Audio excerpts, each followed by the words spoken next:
Welcome to the deep dive. This is where we really dig into sources to get you, the learner, informed quickly without all the noise. Yeah, cutting through it all. Exactly. So today we're tackling the 5 types of wealth. This comes from SEL Bloom's book, and Ali Abdal did a great video on it too. Right, it's a really interesting framework. Our mission, unpack these ideas, see what makes sense for, personal growth, gaining knowledge. Moving beyond just the financial side of things. Totally. So Bloom lists 5. Time wealth, social, mental, physical, and of course, financial wealth. Let's get into it. It's a good list. Yeah. Broadens the whole idea of what wealth even means. Okay, first up, time wealth. Seems obvious, right? Time is precious. But the book really frames it as your number one non-renewable asset. Mm-hmm. And they talk about that paradox of time. Yeah, explain that a bit. Well, it's like deep down we kind of know it's incredibly valuable, but our day-to-day actions often don't reflect that awareness at all. We just let it slip away. Why do you think that disconnect happens? Is it just easier to ignore? Maybe partly that. It's constant, right? Always there. Feels less, I don't know, tangible than money in the bank. But Seneca nailed it centuries ago, didn't he?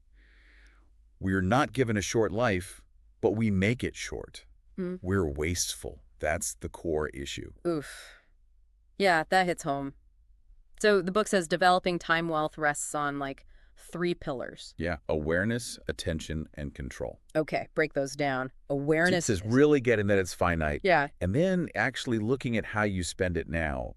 Like, honestly tracking it. right. And So attention. that's about focus. Yeah. Directing your mental energy towards what's actually important and tuning out the distractions, which is harder than ever, obviously. Tell me about it. And control. That sounds like the big one. It is. It's about gaining your real command over your schedule, your day. That feels like where people get stuck. My boss dictates my schedule or my kids need me. Exactly. And the book acknowledges that. It says, look, full control might feel out of reach right now for many people. But the key is, you don't have to start there. You can start with awareness. You can start with attention. Those are things you can work on today. I see. So it's like climbing a ladder. You don't have to leap to the top rung. Precisely. Those first 2 steps build the foundation. So it's not just about having more free time. It's about being deliberate with the time you do have. That makes sense. And they have those 5 questions to sort of gauge your time wealth, like a mini assessment. Yeah, quick check-in. They ask things like, are you really aware time's finite? Do you know your top 2, 3 priorities? Like, really know them. Can you focus on them? Do you often feel scattered, or are you generally on top of things? And do you feel in control of your calendar? Scored 0 to 4. It really forces you to pause and think. Where would you score yourself on those, listening in? Yeah, it's not about getting a perfect 20. It's just identifying, okay, maybe this area needs a bit more focus. And I liked the idea of setting an anti-goal. Like, what are you going to stop doing? Oh, yeah, that's powerful. It's not just adding stuff, it's subtracting the time wasters. Yeah. Conscious elimination. Right. Now, okay, professional time. This breakdown was super helpful for me. 4 types. Yep. Management time, creation time, consumption time, and ideation time. Okay. Management time, that's the meetings, emails, team stuff. Exactly. Where, let's be honest, a lot of us spend the bulk of our work hours. Necessary, but it expands. Totally. Then creation time. That's the deep work, right? Yeah. Writing the report, coding the feature, building the presentation, where you're actually, making progress on core tasks. Got it. Consumption time. Reading articles, listening to industry stuff, learning new skills, planting seeds for future growth often gets squeezed out when busy. Yeah, the first thing to go. And ideation time. This one felt neglected. Hugely neglected. Yeah. This is the brainstorming, the journaling, the reflection, even just going for a walk to let ideas connect. Often people allocate literally 0 time for this. Wow. 0. But that's where the nonlinear thinking happens, the breakthroughs. Yeah. You need that stillness, that space for genuine creativity. It doesn't usually happen when you're slammed back to back. So true. Those aha moments often come when you're not trying. Exactly. So the takeaway is you need to consciously protect time for all 4, especially ideation. And the tips were practical. Bash the management stuff, block out creation time. Make space for consumption, schedule ideation, even if it's short. Yeah. And they mentioned tools like reclaim.ai, which is interesting, actively scheduling habits, buffer time, tracking, taking control. It shows you can be more intentional about it, with or without a specific tool. Okay, great stuff on time. Let's pivot. Social wealth. This was fascinating, especially the graphs. Oh yeah, the American Time Use Survey data, really visual. It shows how time spent with different groups, family, friends, partner, kids, colleagues, alone shifts dramatically over a lifetime. It's quite sobering in some ways, isn't it? Like time with your parents or siblings peaks early, then declines, makes you Yeah. think. Definitely. And time with your own kids, that intense period is relatively short. Blink and you miss it, almost. Yeah. Then friend time peaks around 18, and later it shifts, usually to fewer, deeper connections. Right. Partner time trends up. Becomes hugely significant. Coworker time is steady during work years, then drops off. Yeah. And alone time steadily increases throughout life. So those 6 lessons they pulled out felt really core. Yeah, cherish finite family time, be present with kids, prioritize real friends. Choose your partner wisely, find energy in colleagues, and learn to value alone time. Kind of life advice 101, but grounded in that data. Exactly. And the relationship map exercise, very practical. Walk us through that. Okay, so you list maybe 10, 25 core people in your life. Then for each one, you assess. Are they supportive, ambivalent, or demeaning? Okay. Tough but necessary assessment. And then, how often do you interact? Frequently or infrequently? Then you literally map it out. And the zones. Green, red. Right. Green zone is supportive and frequent, nurture those. Red zone is demeaning and frequent. You got to reduce that somehow. Limit contact or impact. What about the others? Well, the danger zone is interesting. Ambivalent but daily interactions. They argue this can be super draining in a subtle way. And the opportunity zone is supportive but infrequent. Maybe reach out more. Makes you think. If you listening were to map yours, where would most people fall? It's a powerful mirror. And again, there are those 5 assessment questions for social wealth, too, looking at the quality of connections. Okay, moving on. Mental wealth.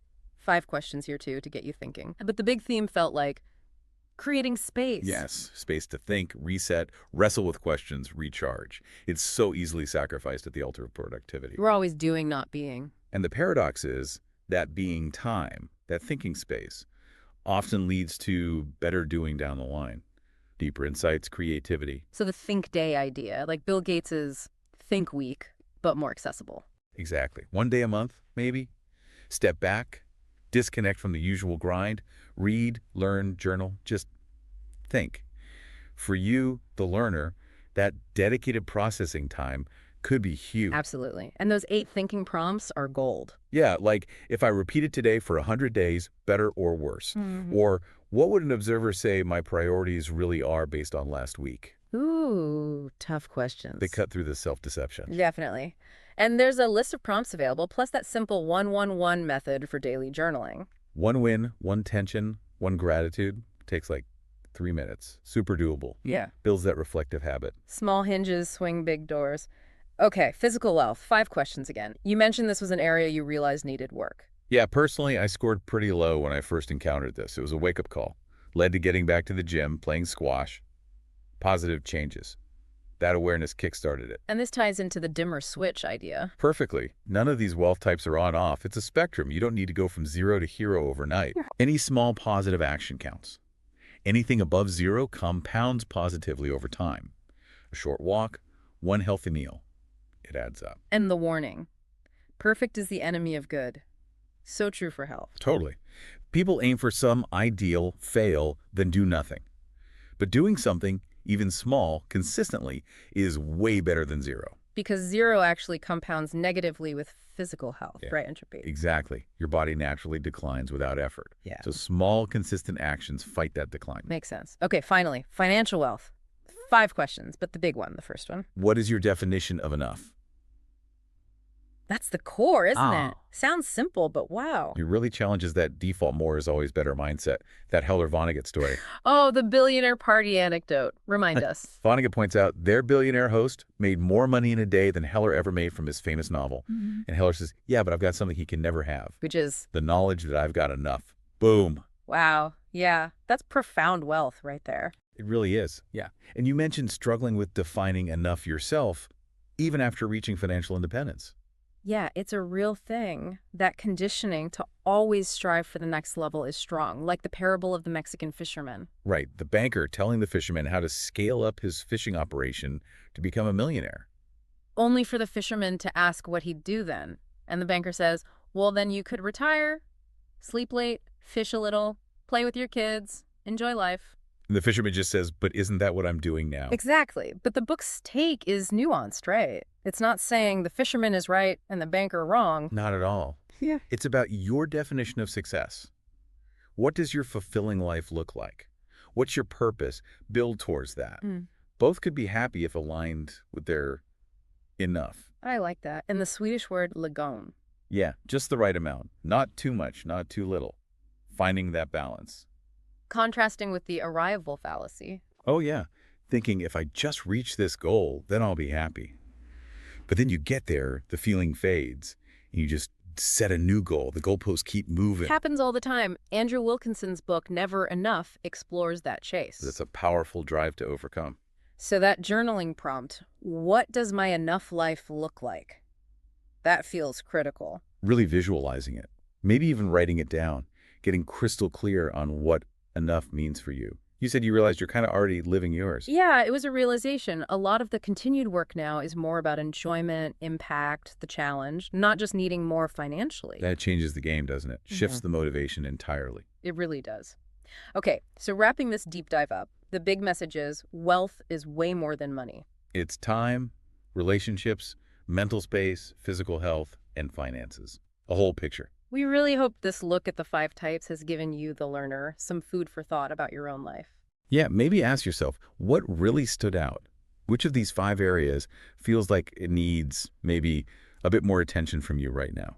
Could be worth revisiting those assessment questions or trying a prompt. And the book itself, The 5 Types of Wealth, obviously goes deeper. Definitely check it out if this sparked something. And maybe a final thought to leave you with.